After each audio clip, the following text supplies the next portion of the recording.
Why flamethrowers have no friends. Crezola, little emerald who shines true. Crazy Uncle Angelo's incantation. My girls call me cute. Friends say I'm a riot. I say, look out!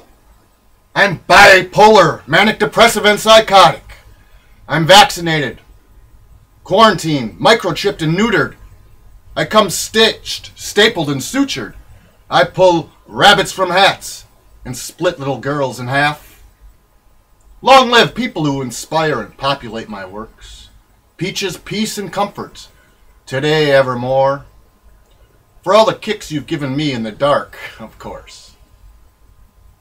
Each and every evermore. When I was young, the earth was young. Wisdom came long, hard, and sour and early. Many worlds ago, I told the girl who would become my first wife. I said, look, woman, I remember when the only diamond you'd ever seen was a baseball diamond. Life is never memorable during the moment. Only in time's reflection, in the mirrors and the shadows, do life's dullest moments bear any excitement. The first time I died was the most fun. Revenge. Revenge is sweet. Payback. A real bitch. Therefore, Crezola, why flamethrowers have no friends.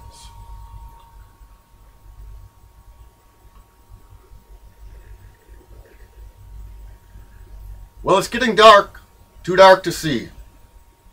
Two-pumped Chuck squints his eyes and swats the rush of evening flies and field moths from his face.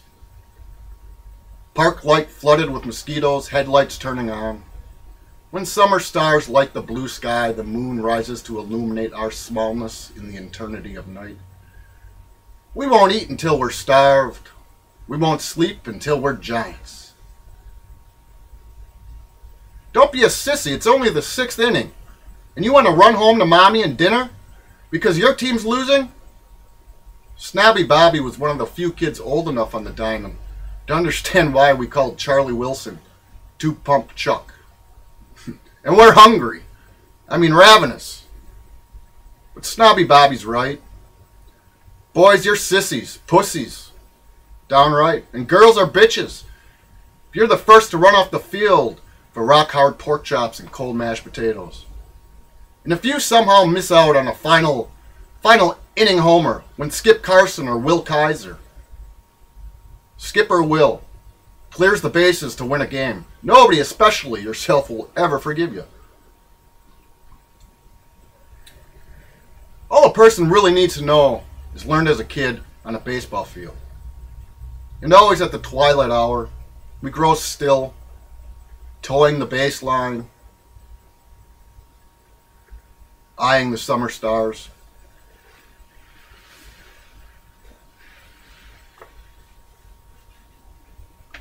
Kiss off, Snobby Bobby. Think your family's so great because your dad's a Christmas tree farmer. Which was true, hence the name. The two cookie brown-skinned sisters from up north were always at the diamond. Roberta Breedy, Snobby Bobby, and her little sister, Avail, second coming. Snobby Bobby, the odd Indian girl who kept raccoons, believed in crazy religions, making her talk gibberish to her homemade baseball bat and swear and spit in her own glove. She threw harder than any boy. Since her 12-year-old growth sprout kicked in, she could run faster than the oldest boy. And she was nice to look at. We all wondered what kind of juju went on under those wavy dungarees of hers. But Avail's little sister's dungarees were most agreeable. Me, Chuck, Skip, and the rest are down 7-0 when Avail Breedy, second helping, pitches a fit and demands to pitch the next inning for us. Second helping threw a southpaw sidearm speedball, not a damn saw coming. She waddled up to the mound like a chubby puppy, all 2.5 feet of her, and retired the side on pop-ups and strikeouts. Game over till Saturday morning sunrise. Early May dew that fell overnight evaporated in the Saturday morning sun as I set out for the dime. No matter what time of day, coming home late at night, or escaping the apartment at sunrise, there was always puddles. Shooting hoops at the basketball court, early Saturday morning, Puddles was bright as a sunny-side-up egg in a black frying pan. Lips, tits, and hips, sugar, what makes the world go round? Puddles. Like when you go to bed at night, you wake up the next morning and there's all these puddles around and she'd always be there. How come you're like the only girl who never plays baseball with us? Baseball, that dirty game! These hands are for pulling turnips and spuds and selling Girl Scout cookies, sugar. Skip, messy-haired kid, sitting on the baseline with his arms stuck down a box of Captain Crunch. Skip was likely the best kid at the Diamond. But when he ate, his face grew mean to anybody who took too much interest in him. More than once, his mom would come running out to the Diamond in her night robe and curlers. Yelling, Scotty, you better bring that box of cereal back this instant. Otherwise, you and your sister will eat nothing for breakfast the rest of the week. I'm not buying another box of cereal. God damn it. A veil. She wore the mother raccoon on her head, wrapping its forelegs around her neck. She carried a baseball cap in her hand, upside down like a donation cup, carrying the ruddiest old baseballs ever. They're said to be smeared in special witch sauce and sorcerer's syrup. We're all afraid of her balls. Rumor was that a veil is a great niece of that ancient witch Hannah, the one from the earlier story. Yeah, her. The wiser said a veil was the old witch herself, who took the form of a girl after school just to kick ass for a few last innings for the underdogs in the greatest game on earth.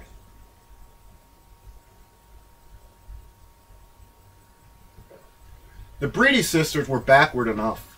Snobby Bobby, she carried lunch for the two. A soggy, half-empty package of hot dogs they'd snack on cold all day. Around noon, the team stopped to eat lunch. Brown bag lunch never looked so good.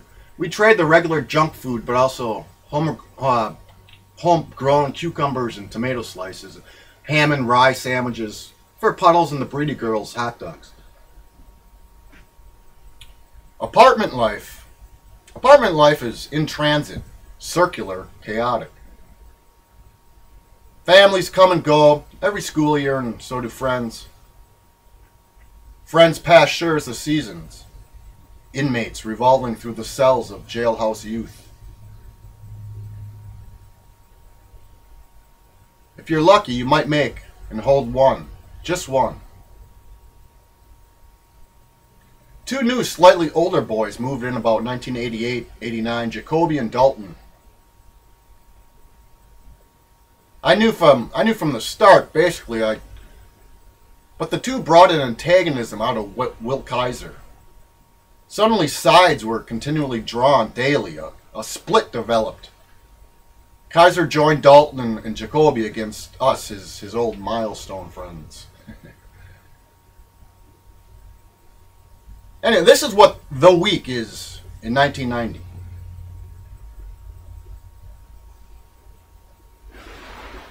It's a newspaper warehouse where us kids insert advertisements in the county newspapers. Place smells of an Aberdeen, Seattle lumber mill, the smell of wood, warm ink, paper, and dirt.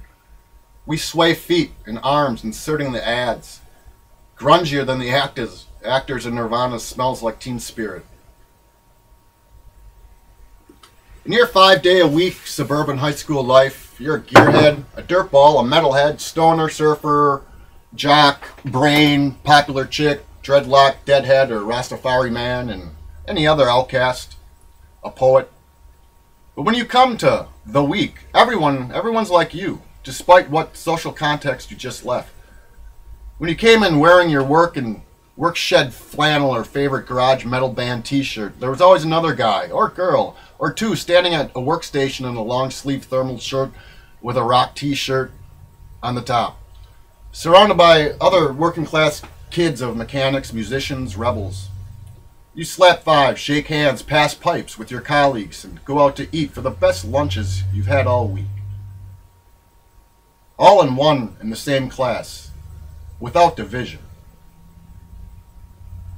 And if you're out of bud, quick to get to work because your bud does. He has some. I'll just have to smoke out of your bag all day till 5. Then you'll have to bum me a big old bowl for Saturday night, so I can get by, until I can get you back. I'm good with that. Shit, I got a ½ ounce in my poncho. I can go get it if you need more. There's records and cassettes to buy. And after that money's spent, we'll get the money, the bread to convert our entire collection of tapes and albums to compact disc. This is the first real bread we've ever had. Classic rock tunes are new guitar riffs to learn and socialize about. We're deseeding our Mexican bunk brickweed. The radio is a revival, a renaissance after the glam 80s. Woodstock, the movie, in her entirety, just appeared on suburban cable television, August 1988. If it changed the world in 1969, well, my life was never the same after 88 either. The 80s went out the door, and all us boys woke up Tuesday morning after Labor Day in 1988. First day of 8th grade, wanting to be Kevin Arnold and Joe Cocker, Richie Havens, or CSNN. Or like me, Arlo Guthrie, John Sebastian, Country Joe McDonald, or someday, maybe baby, like Elvin Lee from 10 Years After. I'm going home, we all woke up wearing tie-dyes, flannel shirts, ripped up, dirty blue jeans, boots, or sandals. I found purpose, I found place, so find yours, Carazola. After all, just be sure to find yours. And take it. Yeah, take it. Anyway, after all, we're walking in the end of hair bands, and we're at the end of hair bands and noodly, boozy, coked up guitar solos no one understands or feels. Imagine being 14, raised on Seek and Destroy, and hearing Enter Sandman for the first time. Tom Petty and Johnny Mellencamp came out their rawest, grittiest music. Running Down a Dream, Mary Jane's Last Dance. You don't know how it feels, Blood on the Plow. A revival, Creedence Clearwater couldn't rival. And of course, Guns N' Roses' Appetite for Destruction cranked every half hour well into the 90s, no matter what station. Top 10, Pop 40, Hard Rock, Classic Rock. Finally, Lionel Richie and Phil Collins, Madonna, Michael, and Aerosmith's shit multi-track power ballads and the rest of that process rock were dead. And hey, shh. And in a few short years, everybody's favorite Seattle boys knocked Michael Jackson off the #1 throne. Any good drinker knows you've got your Tom Collins, you've got your John Collins, you've got a Tim Collins. There is no Phil Collins behind the bar. Metallica's Black Album, Grunge, the entire Unplugged series. Grunge, Unplugged, everybody, Unplugged. Neil, the godfather of the Unplugged, Clapton, McCartney, Springsteen, Stevie Ray Vaughan, the Allman Brothers Band, Pearl Jam, STP, and the showstopper, the Nightcap, Nirvana. Is it Nirvana, or is it Nirvana? Nirvana. I don't know. Christopher Walker might know.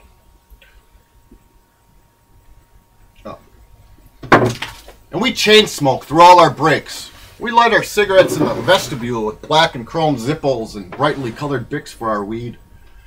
You don't want to aqualung the zipper lighter fluid. It's nasty. Don't ever do that. Ugh, get you sick too. Poison. gives you a little head rush. The entire 38 kid crew. At lunch, we'd smoke inside the local cousin's submarine shop. We smoke inside and ash in the golden tinfoil ashtrays at Burger King. Smoke inside McDonald's and steal their plastic ashtrays for the basements. Fuck, we're underage. licensed to be reckless without a permanent record. And only for a few more precious, precious years. You gotta get your kicks before the whole shithouse goes up in flames. And we have our own table. We have our own lunch and work pack bunches. Not to say Sandy the cheerleader dislikes Randy the gearhead, but Scott the Jack would never go out to lunch with rock chicks or bundles.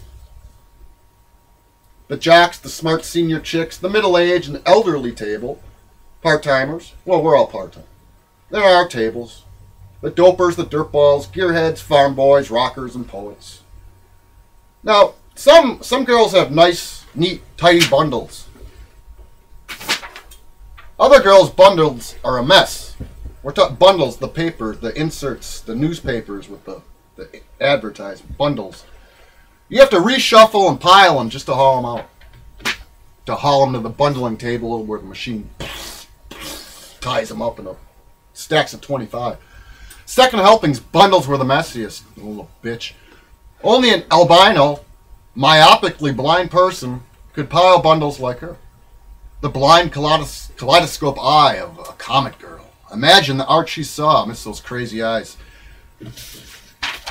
She was someone you saw once and never forgot. Had she been a wolf, her boots would have fit. One could see into her past, just before she outgrew her wolf skin and became a woman. Meanwhile, the bubbly cheerleader carries enormous bundles right to our bundling table, and she rests each of her fertile young Cornish hen breasts on each bundle, walking back to her station, bopping her butt. Black ink stains up to her elbow. She smiles and leaves us in a cloud of newsprint cheerleader. Give me some of that. Can I get some more of that? Dankeschön. Can I get some more of that?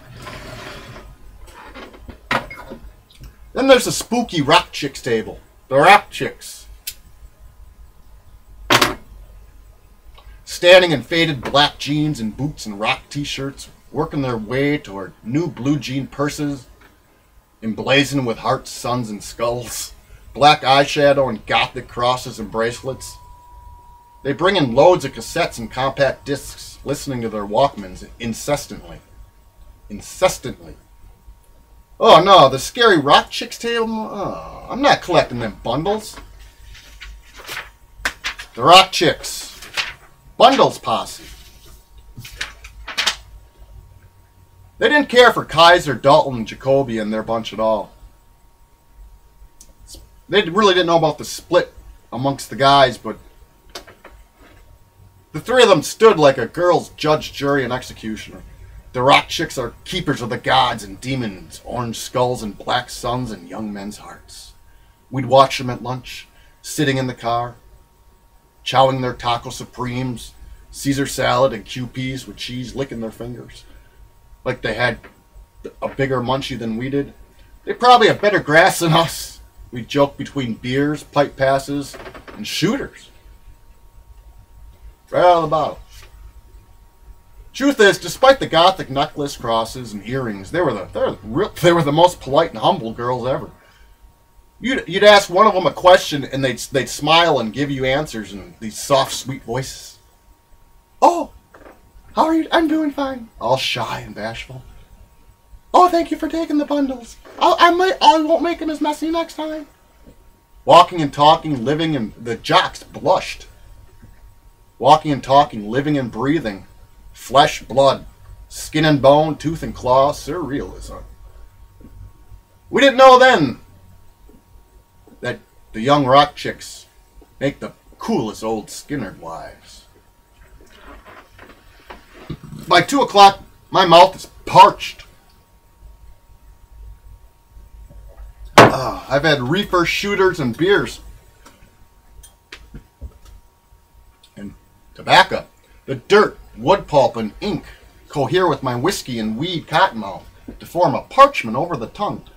After 7 hours, you're a liar if you're denying blowing and picking the blackest, sootiest boogers ever. Though after a day of beer, shooters, weed, and cigarettes, ink on the tongue has a flavorful taste. Like a fine hit of hash. Sometimes we had that too. As anybody knows, warm ink on the tongue is like warm socks in the winter. Amen.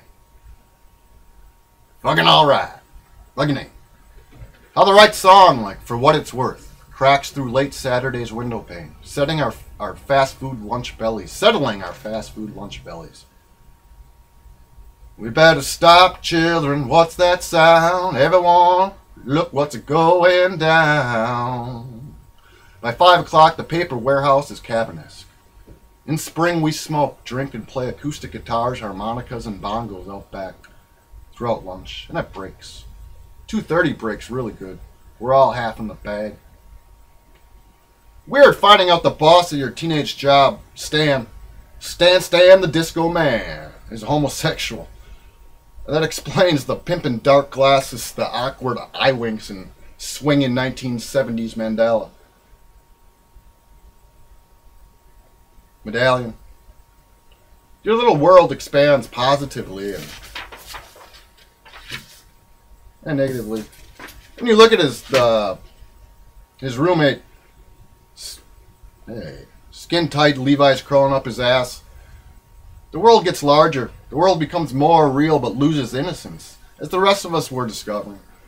Well, the only beef I ever had with Stan was he's a Republican. It's the only beef I ever had with Stan. More on Stan later.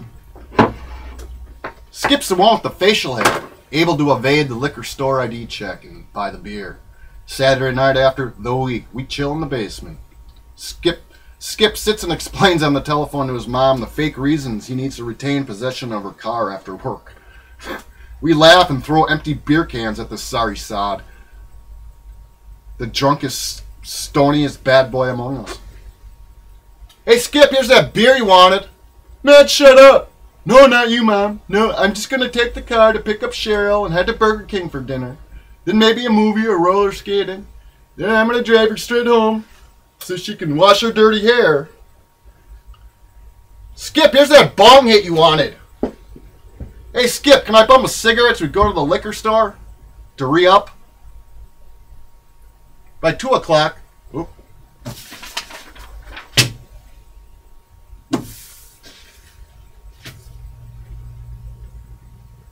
Oh, fuck you, Skip. What's wrong now? What'd you lose? You don't have a lighter either, I suppose. Like a cock knocker.